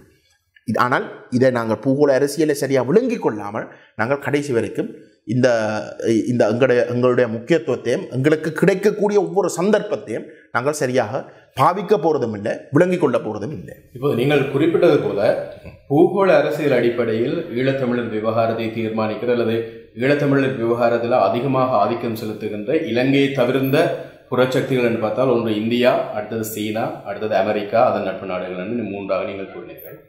இவர்கள் 3 பேருமே தங்களுடைய நலன் சார்ந்துதான் எங்களுடைய விடயத்தை, அதாவது இலங்கையில் உள்ள தமிழர்களுடைய விடயத்தை கையாளுகிறார்கள் என்பது வெளிப்படையாக உங்களுக்கும் தெரியும். அப்படி இருக்கும்போது அவர்களை எப்படி கையாளுவது, ஈழத்தமிழர்களாக இருக்கின்ற நாங்கள் எப்படி அவர்களை கையாளுவது என்பது தொடர்பாக தமிழ் தேசிய மக்கள் முன்னணிக்கு ஏதாவது நிலைப்பாடு இருக்கா? எங்களுடைய நிலைப்பாடு வந்து நாங்கள் கட்சி சாராத ஒரு கொள்கையை கொண்டு வராங்கள். சரிண்ணா, எங்களை பொறுத்தவரையில் வந்து எங்களுடைய நிலங்கள் தான் முக்கியம். எப்படி அந்த நாடுகளுக்கு தங்களுடைய நிலங்கள் முக்கியமோ அதே போல் எங்களுக்கு வந்து எங்களுடைய தேசத்துடைய நிலம் தான் முக்கியம். ஆனால் நாங்கள் ஒரு நாடம் வந்து ஒரு தரப்பை வந்து எதிரியாக பார்க்க போகிறது இல்லை. சரிண்ணா, நாங்கள் அவர்களிடம் கேட்பது என்னென்றால் நாங்கள் அவர்களோட ஒரு வெளிப்படையான ஒரு பேச்சுவார்த்தை நடத்துவோம். நாங்கள் சும்மா எங்களையும் மக்களையும் ஏமாத்துறதுக்காக வந்து மனித உரிமை மீறல்கள் உரிமை அது இதுன்ற கதைச்சு பிரயோசனம் இல்லை. யதார்த்தம் என்னென்றால் வந்து அந்த வல்லரசுகளுடைய நிலங்கள் தான் இங்கே மோதி கொண்டிருக்கின்றன. எங்களுடைய பிரச்சனை என்றால் வந்து அந்த நிலங்களில் வந்து நாங்கள் முற்றுமுழுதாக வந்து புறக்கணிக்கப்படுகின்றோம். எங்களுடைய பிரச்சனையில் வச்சுத்தான் அவர்கள் ஆதிக்கம் செலுத்துகிறார்கள். ஆனால் இறுதியில் வந்து எங்களுக்கு எதுவும் இல்லாமல் நாங்கள் முற்றுமுழுதாக புறக்கணிக்கிற ஒரு கருவியாக மட்டும்தான் பாவிக்கப்படுகின்றோம். ஆகவே நாங்கள் இந்த இடத்துல வந்து ஒரு முடிவெடுக்கணும். இவர்களோட ஒரு வெளிப்படையான ஒரு பேச்சுவார்த்தைக்கு போகணும். நாங்கள் மிக தெளிவாக கூற வேண்டும் வந்து நாங்கள் உங்களுடைய நிலங்களை வந்து நீங்கள் உங்களுடைய நிலங்களை பாதுகாத்துக் கொள்வதற்கு வந்து நாங்கள் முற்றுமுழுதாக ஒத்துழைக்க தயார், அதில் மாற்று கருத்து இல்லை. ஆனாலும் உங்களுக்கு ஒரு தேசிய பாதுகாப்பு பிரச்சனை வரக்கூடிய வகையில் வந்து நாங்கள் எந்த ஒரு காலத்திலும் வந்து நாங்கள் செயல்பட தயாரில்லை என்றதையும் நாங்கள் வாக்குறுதியாக கொடுக்கலாம். ஆனாலும் எங்களுடைய நிலங்களை நீங்கள் கட்டாயம் வந்து அங்கீகரித்தே ஆகணும். நாங்கள் என்னத்தை கேட்கிறோம்? நாங்கள் இன்றைக்கு வந்து நாங்கள் தனிநாடை கேட்கவில்லை. இலங்கை தீவில் இருந்து கொண்டு அதுவும் மே மாதம் 2009 பிறகு வந்து ஒருத்தரும் இங்கே தனிநாட்டை கதைக்க முடியாது, சட்டம் விடாது. சரிதானே? அப்போ நாங்கள் வந்து கேட்பதும் வந்து ஒரு ஐக்கிய இலங்கைக்குள்ளே எங்களுடைய தேசம் அங்கீகரிக்கப்படுற சுயநிர்ணய உரிமையின் அடிப்படையில் வந்து பெறப்பட்டிருக்கின்றன. ஆகவே நாங்கள் அப்படிப்பட்ட ஒரு யதார்த்தபூர்வமான ஒரு கொள்கையை முன்வைத்து நாங்கள் இந்த நாடுகளோட பேரம் பேசி நாங்கள் எங்களுடைய நிலங்களை பேண வேணும் என்றது தான் எங்களுடைய கருத்து. ஒரு வல்லரசு இல்லாட்டி இன்னொரு நாடு தனக்கு ஏன்ற அளவுக்கு எந்த விதமான ஒரு பெரிய அளவிலான ஒரு முயற்சிகள் செய்யாமல் தனக்கு வேண்டியதை எடுக்கிறது தான் விரும்பு. ஆனால் நாங்கள் அந்த ஒரு நிபந்தனை இல்லாத ஆதரவுகளை கொடுக்கிறதை தவிர்த்து நாங்கள் எங்களுடைய நிலங்களை மையப்படுத்தி ஆனால் அதே சமயம் அவர்களுடைய நிலங்களும் பேணக்கூடிய ஒரு நிலையில் நாங்கள் ஒரு நிலைப்பாடு எடுத்தால் அது தவிர்க்க முடியாமல் அவர்கள் அந்த நிலைப்பாடை ஏற்றுக்கொள்ள வேண்டிய நிலைக்கு வர வேண்டும். ஆனால் இந்த இடத்தில் ஒரு முக்கியமான நடைமுறை சார்ந்த ஒரு கேள்வி இருக்கிறது. தமிழ் தேசிய மக்கள் முன்னணியின் சார்பில் எங்களுடைய நலன்களை நாங்கள் விட்டுக் கொடுக்காமல் அதே நேரத்தில் அவர்களுடைய நலன்களையும் பாதிக்காமல் இந்த இந்தியா மற்றும் அமெரிக்கா, சீனா போன்ற நாடுகளோடு உங்களுடைய உறவுகளை பேண வேண்டும் என்பது உங்களுடைய நிலைப்பாடாக இருக்குது. ஆனால் யதார்த்தத்தில் பார்த்தால் இலங்கையில் அதிக நன்மைகளை இந்த 3 தரப்புக்கும் வழங்கக்கூடிய வேறு தமிழர் தரப்புகளும் இருக்கின்றன. அப்படி இருக்கும்போது இந்த 3 நாடுகளும் முக்கியமாக சீனாவாக இருக்கட்டும் அல்லது இந்தியாவாக இருக்கட்டும் அமெரிக்காவாக இருக்கட்டும் அவர்கள் அந்த தரப்புகளோட தங்களுடைய உறவுகளை வச்சுக்கொள்ள விரும்புவார்களே தவிர உங்களோடு அப்படிப்பட்ட ஒரு உறவினையோ அல்லது அப்படிப்பட்ட ஒரு தொடர்புகளை ஏற்படுத்த விரும்புவார்கள். ஏனென்றால் நன்மைகள் என்று பார்க்கும்போது அதில் அதிக நன்மை இருக்கு. இல்லை, உங்களோட கேள்வி என்னை பொறுத்தவரையில் வந்து மிக முக்கியமான கேள்வி. இந்த கேள்விக்கு தமிழ் மக்கள் தான் பதில் கொடுக்கணும். இப்போ தமிழீழ விடுதலை புலிகள் அமைப்பு சுயநிர்ணய உரிமை என்ற அடிப்படையில் ஒரு தீர்வுக்கு தாங்கள் இணங்குறதுக்கு தயாரின்றது உத்தியோகபூர்வமாக வந்து அந்த அமைப்புடைய தலைவரே வந்து பகிரங்கமாக தன்னுடைய மாவீரர் தின பேச்சுகளில் வந்து கூறியிருக்கின்றார். ஆனால் சுயநிர்ணய உரிமை என்ற அடிப்படையிலே விரும்புகிற தீர்வுக்கும் விட ஒரு குறைஞ்ச தீர்வு ஏனைய தமிழ் தரப்புகள் வந்து ஏற்றுக்கொள்ள தயாரென்றால் இந்த அமைப்பை அகற்றி அந்த தரப்புக்கு வந்து தலைமையை கொடுத்து இந்த பிரச்சனையை அந்த ஒரு மட்டத்தில் வந்து முடக்கிறது தான் எல்லோரும் விரும்புவார்கள். அப்போ இன்றைக்கு கூட நாங்கள் அந்த தேசத்துடைய அங்கீகாரத்தின் அடிப்படையில் தான் நாங்கள் ஒரு தீர்வுக்கு போகலாம், அது சுயநிர்ணய உரிமை என்ற அடிப்படையில் தான் அந்த தீர்வு அமைய வேண்டும் என்று நாங்கள் கூறினாலும் கூட தமிழ் தேசிய கூட்டமைப்பு அதிகார பகிர்வு இல்லாட்டி 13ஆம் திருத்தத்தோடு தங்களுடைய இந்த பிரச்சனையில் வந்து தாங்கள் ஏற்றுக்கொள்ள தயார், நிபந்தனை ஆதரவை வந்து நாங்கள் கொடுக்க தயார், இல்லாட்டி இந்தியா விரும்பினதை அப்படியே எந்த விதமான கேள்வியோ பிரச்சனை இல்லாமல் நாங்கள் செய்ய தயார் என்று கூறுகின்ற பொழுது நீங்கள் கூறினதை கூட வந்து இந்த நாடுகள் எங்கட பக்கம் திரும்ப வேண்டிய தேவை இல்லை. அது மட்டும் இல்லை, நாங்கள் அங்கீகாரம் பெறாத ஒரு தரப்பு தமிழ் மக்கள் இதுவரைக்கும் வந்து எங்களுக்கு தலைமையை கொடுக்க இல்லை. ஆகவே தமிழ் மக்கள் முடிவெடுக்கணும். நாங்கள் வெறுமனே ஒரு நிபந்தனை இல்லாத ஒரு அரசியலை செய்து வேறு தரப்புகளுடைய நிலங்களை பேணுற ஒரு ஒரு ஒரு ஒரு ஒரு ஒரு வேலை திட்டத்துக்குள் நாங்கள் முடக்கப்பட போகின்றோமா, இல்லாட்டி இந்த பூகோள அரசியல் விடயங்களை சரியாக விளங்கி கொண்டு எங்களுடைய முக்கியத்துவத்தை சரியாக விளங்கி கொண்டு இன்றைக்கு இருக்கிற காலப்பகுதியில் எங்களுக்கு இருக்கக்கூடிய சந்தர்ப்பங்களை சரியாக விளங்கி கொண்டு தமிழ் மக்களுடைய நலன்களை மையப்படுத்தின ஒரு அரசியலுக்கு அவர்கள் ஆதரிக்கப் போகின்றார்களா? அந்த கேள்வி மக்கள் தான் முடிவெடுக்கும். அப்போ மக்கள் இல்லை, தாங்கள் ஒரு நிபந்தனை இல்லாத ஆதரவு கொடுக்குற ஒரு தரப்புக்கு ஆதரவு கொடுத்து உரிமைகளை பற்றி பேசி நாங்கள் எங்களோட உரிமையில வென்றெடுக்கணும் என்று நினைப்பது என்னை பொறுத்தவரையில் ஒரு பகல் கனவு. ஆனால் அந்த மக்கள் அந்த முடிவை எடுக்கணும். இது ஜனநாயகம். நாங்கள் எங்களுடைய கருத்துக்களை கூறுகின்றோம். நாங்கள் எங்களோட மக்களுக்கு கிடைக்கிற வாய்ப்புகளை கூறுகின்றோம். ஒவ்வொரு கட்டத்திலும் 5 வருஷமாக நாங்கள் அந்த விடயங்களை கூறியிருக்கின்றோம். இனி மக்கள் முடிவெடுக்கணும். வெளிப்படையாக நாங்கள் பார்த்தால், ஆனால் நாங்கள் இந்த நிலைப்பாட்டில் இருக்கிற வரைக்கும் அதே நேரத்தில் இந்த நிலைப்பாடுக்கும் விட மிக மோசமான குறைஞ்சோர நிலைப்பாடை எடுத்து இந்த பிரச்சனை முடக்கிறதுக்கு தயாராக இருக்கிற ஒரு தரப்புக்கு தமிழ் மக்கள் வாக்களிக்கிற வரைக்கும் நாங்கள் கூறுகின்ற விடயங்கள் முன்னுக்கு போக போகிறதும் இல்லை. சர்வதேச சமூகம் எங்களோட நேரடியாக பேசி ஒரு ஆக்கப்பூர்வமான ஒரு தீர்வு தமிழ் மக்களுக்கு கொடுக்க போகிறதும் இல்லை. அதையும் நாங்கள் சரியாக விளங்கிக் கொள்வோம். உங்களுடைய கொள்கைகள் ஒரு அடிப்படையில் பார்க்கும்போது தமிழ் தேசியத்தை முன்னிலைப்படுத்திய உங்களுடைய கொள்கைகள் விட்டுக் கொடுக்காத கொள்கைகள் என்ற அடிப்படையில் மக்களுக்கு அதிகமான நன்மையை தமிழ் மக்களுக்கு கொடுக்கக்கூடியதாக இருக்கிறது என்பது உண்மை. ஆனால் இலங்கையின் அரசியல் வரலாற்றை நீங்கள் பார்த்தால், தமிழர்களுடைய அரசியல் வரலாற்றை பார்த்தால் 2001ஆம் ஆண்டுக்கு பின்னர் தமிழ் தேசிய கூட்டமைப்பு உருவாக்கப்பட்டதற்கான பின்னரான காலப்பகுதியில் அண்மை காலம் வரையில் ஒரு விதமான போக்கை நாங்கள் அவதானிக்கக்கூடியதாக இருக்கிறது. அந்த கட்சி, அதாவது அந்த கூட்டமைப்புடைய பெயருக்குத்தான் மக்கள் வாக்களிக்கிறார்களே தவிர அங்கிருக்கின்ற தனிநபர்களுக்கு இல்லை என்கின்ற ஒரு வாதம் பொதுவாக அரசியல் ஆய்வாளர்களாக இருக்கட்டும் சரி, ஊடகவியலாளர்களாக இருக்கட்டும் சரி, எல்லோராலும் முன்வைக்கப்பட்டு வருகிறது. இந்த கட்சியில் எவரொருவர் வேட்பாளராக வந்தாலும் மக்கள் அவருக்கு வாக்களிப்பார்கள். அப்படிப்பட்ட மனநிலையில் தான் இன்று மக்கள் இருக்கிறார்கள். அது எனக்கு சொல்ல முடியாது. என்னை பொறுத்தவரையில் மக்கள் அப்படி ஒரு மெனோனிலே தான் இருக்கிறார்கள் என்றால் மக்கள் அந்த மெனோனிலிருந்து விடுபடவும். இப்போ கூட்டமைப்பு என்ற ஒரு மாயைக்குள் கூட்டமைப்புன்ற பேருக்கு இல்லாட்டி கூட்டமைப்பு தமிழில் விடுதலை புலிகள் இல்லாட்டி தேசிய தலைவரால் உருவாக்கப்பட்ட அமைப்பு என்ற ஒரு காரணத்துக்காக தொடர்ந்தும் அந்த கொள்கைகள் எல்லாத்தையும் கைவிட்டு இருக்கிற ஒரு நிலையில் தொடர்ந்தும் அந்த மாயைக்குள் நின்று நீங்கள் அந்த பேருக்கு மட்டும் வாக்களிக்க போகிறீர்கள்னா அதன் விளைவுகளும் எங்கட மக்கள் ஏற்றுக்கொள்ள வேணும். நாங்கள் தொடர்ந்தும் சொல்ல முடியாது, ஐயோ எங்களுக்கு தெரிஞ்சிருக்க இல்லை, எங்களுக்கு நாங்கள் தலைவர் தான் உருவாக்கின கூட்டமைப்பு நாங்கள் பார்த்த நாங்கள் எங்களுக்கு தெரியாத அதை எல்லாத்தையும் கைவிட்டார்கள் என்று சம்பந்தனையா அதை பச்சையாக சொல்லியிருக்கிறார். சம்பந்தனையா பச்சையாக சொல்லியிருக்கிறார். தமிழ் தேசிய கூட்டமைப்போட தலைவர், வேறொரு தரம் இல்லை, தமிழ் தேசிய கூட்டமைப்போட தலைவர் சொல்லியிருக்கிறார், தேசியம் என்றது நடைமுறை சாத்தியம் இல்லை என்று. அவர் மிக தெளிவாக சொல்லியிருக்கிறார், தேசியவாதம் என்றது ஒரு வெற்று கோஷம் தங்களை பொறுத்தவரையிலே. இது ஒன்றும் சரி வராது. அப்போ தமிழ் தேசிய கூட்டமைப்பு, கட்சியின் பேரே தேசிய கூட்டமைப்பு, தேசியம் சாத்தியம் இல்லைன்னா அந்த கட்சியின் தலைவரை சொல்லு. இதுக்கு மேலேயும் எங்கட மக்கள் தொடர்ந்தும் இல்லை ஒரு பேர் இல்லாட்டி இயக்கம் உருவான கூட்டமைப்புன்றதுக்காக தொடர்ந்தும் வாக்களிக்க போயிடும் என்றால் அதன் விளைவுகளையும் ஏற்றுக்கொள்றதுக்கு எங்கட மக்கள் தயாராக இருக்கணும். நான் அதுக்கு தயாராக இருக்கல, எங்களோட அமைப்பு அதுக்கு தயாராக இருக்கில்லை, எங்களோட கட்சியோடு இருக்கிற உறுப்பினர்கள் அதுக்கு தயாராக இருக்கில்லை. நாங்கள் பிரிஞ்சு நாங்கள் எங்களோட அரசியலை செய்து கொண்டே இருக்கணும்.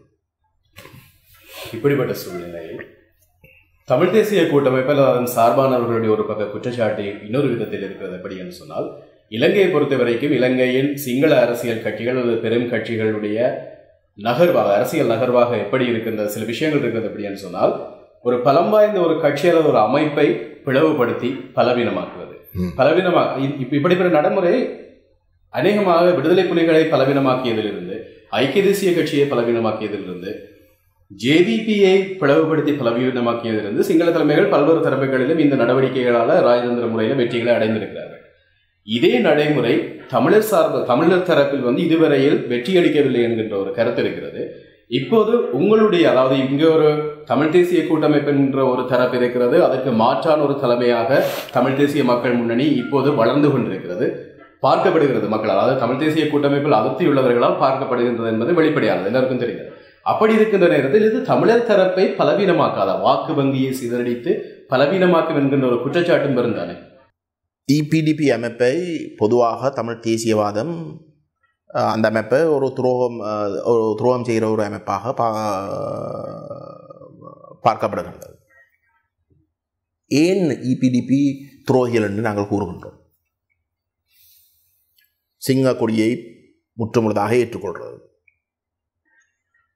ஸ்ரீலங்காவுடைய சுதந்திர தினத்தில் வந்து கலந்து கொள்றதில் அவர்களுக்கு எந்த விதமான ஆட்சேபனம் கிடையாது. கலந்து கொள்றதே 13ஆம் திருத்தம் ஒற்றையாட்சிக்குள் இருக்கக்கூடிய 13ஆம் திருத்தத்தை தாங்கள் தீர்வாக ஏற்றுக்கொள்வது, அரசாங்கங்களுடைய பங்காளி கட்சிகளாக இபிடிபி போன்ற அமைப்புகள் செயல்படுவது, இந்த காரணங்களுக்காகத்தான் அல்லது இந்த போராட்டத்தை வந்து மிக கேவலமாக விமர்சித்து நிராகரிக்கிறது. இந்த காரணங்களுக்காகத்தான் தமிழ் தேசிய இபிடிபி போன்ற அமைப்புகளை தமிழ் தேசிய ஒரு தரப்பு அவர்களை துரோகிகளாக நாங்கள் பார்ப்பது. இன்றைக்கு தமிழ் தேசிய கூட்டமைப்பை என்ன செய்கின்றது? இன்றைக்கு தமிழ் தேசிய கூட்டமைப்புடைய தலைவர் இந்த அரசாங்கத்துடைய தேசிய நிர்ணய சபையில் அங்கம் வகிக்கிறார். தமிழ் தேசிய கூட்டமைப்புடைய தலைவர் சிங்கக்கொடியை பிடிக்கிறார். தமிழ் தேசிய கூட்டமைப்பு யூஎன்பி கட்சியை மே தினத்தன்று வடகிழக்கு அரவணைத்து அவர்களோடு சேர்ந்து கொண்டாடினவர்கள். ஸ்ரீலங்காவில் சுதந்திர தினத்தில் 43 வருஷங்களுக்கு பிற்பாடு ஸ்ரீலங்காவோட சுதந்திர தினத்தில் வந்து தமிழ் தேசிய கூட்டமைப்புடைய தலைமைகள் வந்து கலந்து கொண்டீங்க. அப்போ 13ஆம் திருத்தத்தை நடைமுறைப்படுத்த வேணும் என்றதுதான் அவர்களுடைய அரசியல் கொள்கையாக இன்றைக்கு இருக்கின்றது. 13ஆம் திருத்தம் ஒற்றையாட்சிக்குள்ளே இருக்கக்கூடிய ஒரு அரசியல் பொறிமுறை. அப்போ தமிழ் தேசிய கூட்டமைப்புக்கும் இபிடிக்கும் இடையிலே இருக்கிற வித்தியாசம் என்ன?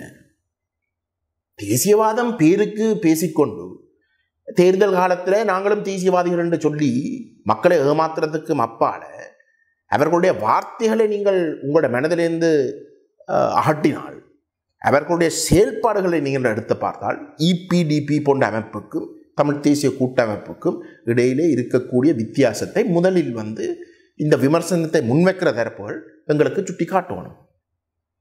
எங்களை பொறுத்தவரையில் உண்மையிலே வந்து இபிடிபி போன்ற அமைப்புக்கும் இன்றைக்கு இருக்கக்கூடிய மே 2009க்கு பிறகு இருக்கக்கூடிய தமிழ் தேசிய கூட்டமைப்புக்கும் இடையிலே வித்தியாசம் கிடையாது. என்னை பொறுத்தவரையில் அப்படிப்பட்ட ஒரு வித்தியாசம் இல்லாத ஒரு அமைப்பு உடைய பிரதிநிதித்துவம் குறைகிறது தமிழருக்கு நன்மையை கொடுக்குமே தவிர தீமையை கொடுக்காது. அந்த ஒரு நிலையில தான் நாங்கள் கூறுகின்றோம், நாங்கள் ஒரு மாற்று தலைமையை உருவாக்கியே ஆகணும். அதை உருவாக்குவது உண்மையிலே தமிழ் தேசிய அரசியலுக்கு சிறந்தது, மிக முக்கியமானது. தமிழ் தேசிய அரசியலை பலப்படுத்தி ஒரு ஜனநாயக சூழலை உருவாக்குறதுக்கும் அது மிக முக்கியம். அதை செய்தே ஆகணும் என்றதுதான் எங்களுடைய நிலைப்பாடு. அந்த நிலைப்பாடின் அடிப்படையில் நாங்கள் எங்களோட மக்களுக்கு முன்னால் நிச்சயமாக போவோம். வாக்கு வங்கியை பாவிப்பது என்று நாங்கள் ஏற்கனவே சொன்னதின்படி மிக விரைவில் இலங்கையில் நாடாளுமன்ற தேர்தல் இடம்பெறவிருக்கின்றது. இந்த நாடாளுமன்ற தேர்தலில் உங்களுடைய நிலைப்பாடு எப்படி இருக்க போகிறது? இந்த கேள்வி கேட்பதற்கான காரணம் என்னவென்று சொன்னால், இன்று இலங்கையில் இருக்கின்ற அரசாங்கம், ஜனாதிபதி தமிழர் தரப்பின் வாக்குகளால் தெரிவு செய்யப்பட்டவர்கள் என்பது பொதுவான ஒரு விஷயம். தமிழ் தேசிய கூட்டமைப்புடைய நிலைப்பாடு இன்று உள்ள அரசாங்கத்தோடு சார்பாகத்தான் இந்த தேர்தலில் களமிறங்கப் போகிறார்கள். அதற்கான சில எண்ண வெளிப்பாடுகளாகத்தான் அண்மையில் இடம்பெற்ற சம்பூரில் காணி விடுவிப்பு தொடர்பாக வெளிவந்த அந்த அறிவித்தல்களை கூட நாங்கள் பார்க்கலாம். அப்படி இருக்கும்போது இந்த தேர்தலில் உங்களுடைய அடிப்படை எப்படி இருக்க போகிறது? எப்படி உங்களுடைய நகர்வு இருக்க போகிறது இந்த பாராளுமன்ற தேர்தலில்? இல்லை, தமிழ் தேசிய கூட்டமைப்பை பொறுத்தவரையில் அவர்கள் மக்களுக்கு முன்னுக்கு எப்படி சொல்லுவார்கள் என்றால், திரும்பவும் ராஜபக்ச வாரத்துக்கான சூழல் இருக்குது, நாங்கள் இக்காரணம் கொண்டும் ராஜபக்ச திரும்பி ஆட்சிக்கு வரவிடக்கூடாது, இந்த இருக்கிற அரசாங்கம் தமிழ் மக்களுக்கு பெரிய அளவில் வந்து ஒரு நன்மையை செய்யாமல் இருந்தும் கூட ராஜபக்சண்ட கொடூர ஆட்சிக்கும் விட இது சிறந்தது. அது மட்டுமல்ல, சர்வதேச சமூகத்துடைய அழுத்தங்களை இந்த புதிய அரசாங்கம் ஏற்றுக்கொள்கிறதுக்கு தயாராக இருக்கின்றது. ஆகவே தமிழ் மக்கள் எங்களுக்கு, அதாவது தமிழ் தேசிய கூட்டமைப்புக்கு முழுமையான ஒரு மிக பலமான ஒரு ஆணையை கொடுத்தால்தான் நாங்கள் ஒருபுறம் ராஜபக்சவை வாரதை நாங்கள் தவிர்க்க உதவி செய்யலாம். இரண்டாவது, நாங்கள் ஒரு பலவீனமாக இருக்கக்கூடிய அரசாங்கத்துக்கும் எங்களுடைய பலத்தின் நிமித்தம் அவர்களோட பேரம் பேசி எங்களுடைய மக்களுக்காக பல நன்மைகளை எடுத்து கொடுக்கலாம் என்றது. இதுதான் அவர்களுடைய அரசியல் கூட்டாக இந்த தேர்தலில் இருக்கப் போகின்றது. கேள்வி என்னென்றால் 5 வருடங்களாக ராஜதந்திரம் ராஜதந்திரம் ராஜதந்திரம் என்று கூறி இன்றைக்கு எதையும் காட்ட முடியாத ஒரு நிலையிலே தமிழ் தேசிய கூட்டமைப்பு இருக்கின்றது. இந்த அரசாங்கம் ஆட்சிக்கு வந்ததுக்கு பிற்பாடு நாங்கள் எங்களுடைய மக்களுக்கு தெளிவாக கூறினோம், இந்த ஆட்சி மாற்றம் நடைபெற்றால் சர்வதேச சமூகத்துடைய அழுத்தங்கள் முற்றுமுழுதாக நீங்கி போகும்.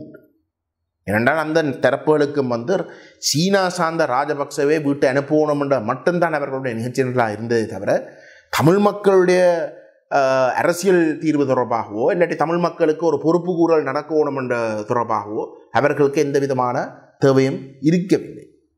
ஆகவே தேர்தலில் இந்த ஆட்சி மாற்றம் நடக்கிறதுக்கு நடந்த ஜனாதிபதி தேர்தலில் கூட நாங்கள் கூறினோம், நாங்கள் இந்த சந்தர்ப்பத்தை பயன்படுத்தி கூடுதலான வாக்குறுதியிலே நாங்கள் இந்த சர்வதேச சமுதாயம் என்று எடுத்துத்தான் நாங்கள் அப்படி என்றால் எங்களுடைய வாக்குகளை அந்த ஆட்சி மாற்றத்துக்கு வழங்க வேண்டும் என்று அதையும் நாங்கள் செய்யவில்லை. நிபந்தனை இல்லாத ஆதரவை கொடுத்து அந்த ஆட்சி மாற்றத்தை ஏற்படுத்தினதுக்கு பிறகு இன்றைக்கு எங்களுக்கு சொல்லப்படுது தமிழ் தேசிய அரசியலுக்கு இருக்கக்கூடிய தீர்வு 13ஆம் திருத்தம். சர்வதேச ராஜபக்ச இருந்த காலத்தில் ஒரு சர்வதேச விசாரணையை வலியுறுத்தின தரப்புகள் இன்றைக்கு ஒரு உள்ளக விசாரணையோட இந்த பிரச்சனையை முடக்கிறதுக்கு இருக்கின்றன. இதுதான் யதார்த்தம். இதுதான் தமிழ் தேசிய கூட்டமைப்பு ராஜதந்திரம். இதுதான் தமிழ் தேசிய கூட்டமைப்பு இன்றைக்கு இந்த அரசாங்கத்துடைய ஒரு பங்காளி கட்சியாக இருந்து செய்திருக்கிற மிகப்பெரிய உதவி எங்களோட மக்களுக்கு. இந்த மக்கள் அதை சரியாக விளங்கி கொள்ளணும், விளங்கி கொண்டு இந்த முடிவுகளை எடுக்கணும் என்றுதான் எங்களோட கருத்து. இந்த நேர்காணலின் இறுதியாக நாங்கள் உங்களிடம் கேட்க வேண்டிய கேள்வி என்னவென்று சொன்னால், இவ்வளவு காலம் இருக்கின்ற இந்த அரசியல் வரலாற்றில் அண்மை காலமாக தமிழ் தேசிய கூட்டமைப்பு மீதான ஒரு எதிர்ப்பலை அல்லது அதிருப்தி அலை என்பது பொதுவாக பல்வேறு மட்டங்களிலும் இருக்கிறது. அப்படி இருக்கும்போது இன்னும் ஒரு பலமான மாற்று கட்டாயம் தமிழ் மக்களுக்கு தேவை என்கின்ற ஒரு வாதமும் முன்வைக்கப்படுகின்றது. அப்படிப்பட்ட சூழ்நிலையில் தமிழ் தேசிய கூட்டமைப்புக்கு மாற்றான தலைமையை கொடுக்கின்ற அளவுக்கு தமிழ் தேசிய மக்கள் முன்னணியிடம் அரசியல் வரை இருக்கிறதா? நிச்சயமாக. எங்களை பொறுத்தவரையில் 2010 நாங்கள் தமிழ் தேசிய கூட்டமைப்பிலிருந்து விலகி வெளியேற்றப்பட்ட நபர்களோடு இணைஞ்சு, கொள்கையோடு உறுதியாக இருக்கக்கூடிய நபர்களோடு இணைஞ்சு நாங்கள் தமிழ் தேசிய மக்கள் முன்னணியை உருவாக்கின காலத்துக்கும் இன்றைக்கு இருக்கக்கூடிய சூழலுக்கும் நாங்கள் உண்மையிலே கம்பேர் பண்ண முடியாது, ஒப்பிட்டு பார்க்க முடியாது. அந்தளவுக்கு ஒரு முன்னேற்றம் இருக்கின்றது. அதுவும் விசேஷமாக அண்மை காலமாக கடந்த ஒரு வருஷமாக எங்களுடைய கட்சி மிகப்பெரிய ஒரு அளவுக்கு பலமடைஞ்சிருக்கின்றது. கட்டமைப்புகளை நாங்கள் உருவாக்கி இருக்கின்றோம். வெறுமனே அரசியலுக்காக ஒரு தேர்தல் அரசியலை மையப்படுத்துவதற்காக உருவாக்கப்பட்ட கட்டமைப்புகள் அல்ல. மாறாக எங்களுடைய கட்சியில் கல்வி தொடர்பாக கட்டமைப்புகள் இருக்குது, இளைஞர்கள் தொடர்பாக கட்டமைப்புகள் இருக்குது, சமூக சேவை தொடர்பாக கட்டமைப்புகள் இருக்குது, மிக முக்கியமாக மனிதாபிமான உதவிகள் கொடுப்பதற்கான கட்டமைப்புகள் இருக்குது.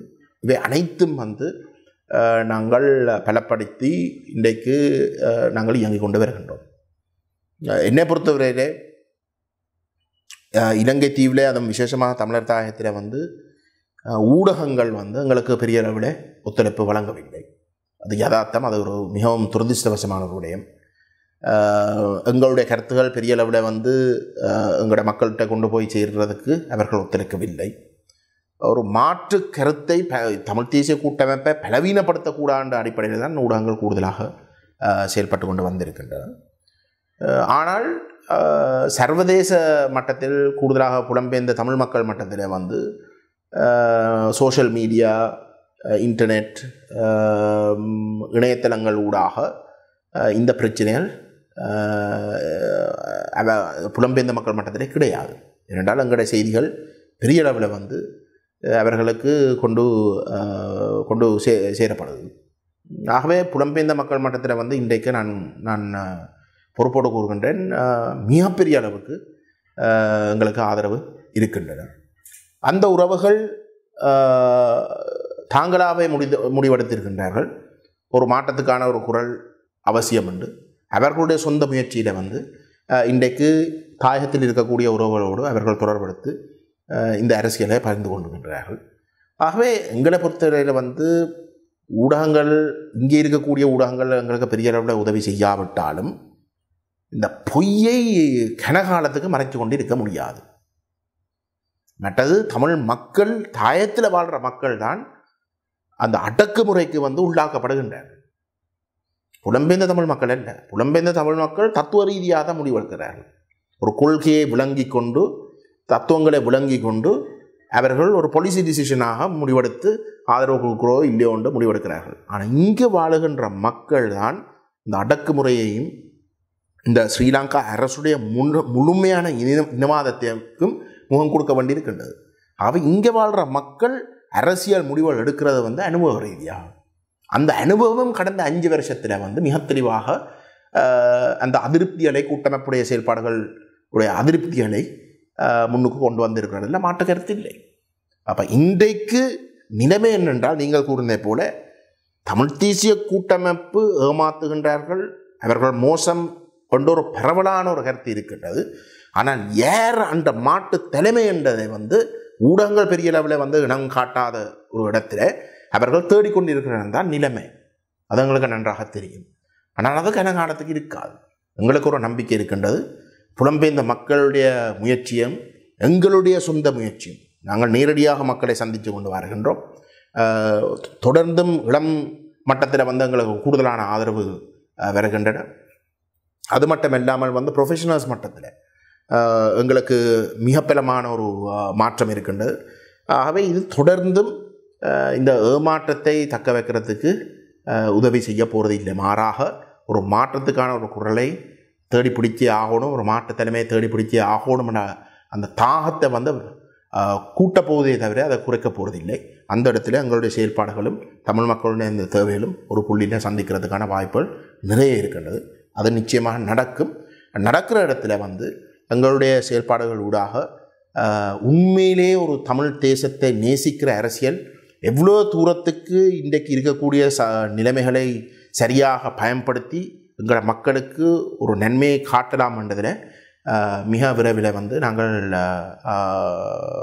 அந்த அந்த அப்படிப்பட்ட முயற்சிகளை எடுத்து மக்களுக்கு அந்த நம்பிக்கையை கொடுக்கக்கூடிய வகையில் எங்களுடைய செயற்பாடுகள் அமையும் என்று நாங்கள் அதில் நம்பி இருக்கின்றோம். பொதுவாக இது ஒரு பொதுமக்கள் தரப்பில் இருக்கின்ற சந்தேகங்கள், கேள்விகள், இந்த அரசியல் கட்சிகளுடைய நகர்வுகள், அடுத்து இவர்கள் என்ன செய்ய போகிறார்கள், இவர்களுடைய கொள்கைகள் எப்படி இருக்கின்றன, ஏன் இந்த பிளவு ஏற்பட்டது, எதிர்காலம் எப்படி இருக்க போகின்ற என்ற பல்வேறுபட்ட கேள்விகள் மக்களிடையே இருக்கின்றன. ஆனால் அதற்கான சரியான பதில் இதுவரைக்கும் பெருமளவில் மக்களிடம் சென்றடையவில்லை என்பதற்கு நீங்கள் கூறியது போல ஊடகங்களால் மேற்கொள்ளப்படுகின்ற இருட்டடிப்புகள் கூட ஒரு முக்கியமான காரணமாக இருக்கலாம். அந்த அடிப்படையில் இன்று நாங்கள் மேற்கொண்டிருக்கின்ற இந்த நேர்காணல் ஓரளவுக்கு தமிழ் தேசிய மக்கள் முன்னணியினுடைய நிலைப்பாட்டை மக்களுக்கு எடுத்துச் சென்றிருக்கும் என்ற நம்பிக்கையோடு இவ்வளவு நேரமும் இந்த நேர்காணலில் எங்களோடு கலந்து கொண்டதற்காக உங்களுக்கு எங்களுடைய நன்றிகளை தெரிவித்துக் கொள்கிறோம். நன்றி.